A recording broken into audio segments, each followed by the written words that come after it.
What's up mga pre? Good morning mga pre. Karon mga pre, 3 days na may diri sa Cagayan de Oro ang Kuretseria. Oh, grabe kalmado kaya tong dagat karon mga pre. Oh. Grabe pagkalma. Naot makadunggo miron imo atin og birthday meeting among konsayneron kay gahapon nag kuan siya nag niadto sa PPA nakita sa iyang mga papilis. Oh,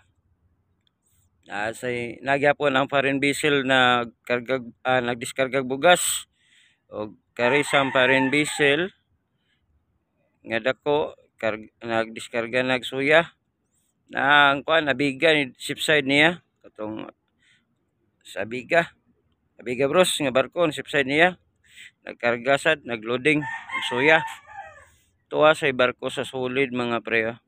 Kanang color blue. Shout out sa Tibok, big shout out sa Tibok Cross sa sulid.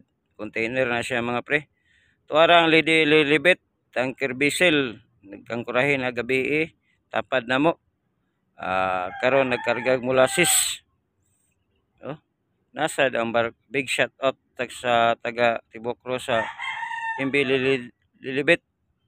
Nasa ang barko sa Spanisha mga pre ko yun, loading operation na.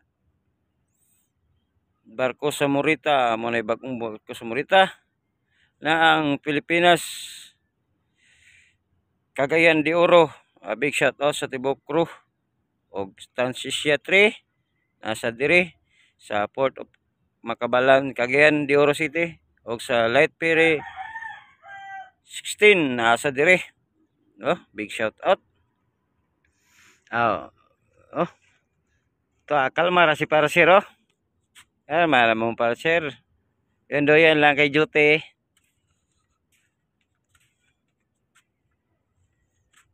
Oh, kung nami makuha nga isda mga pre nga pisko mga matambaka, nami mga gulay dire oh, tinanom.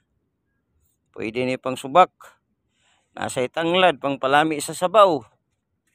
Oh. Nay kamuti sa dahon. Oh.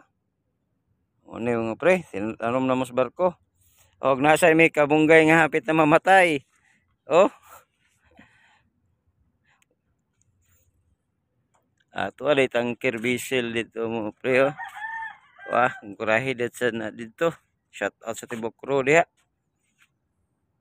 Og kita lagid mga pre, sharing araw nisaka na sunrise. Nasa solid. Barko na solid mga pre. Ang kurahi diri sa Cagayan de Oro City. Big shout out sa Tibok Crew diha.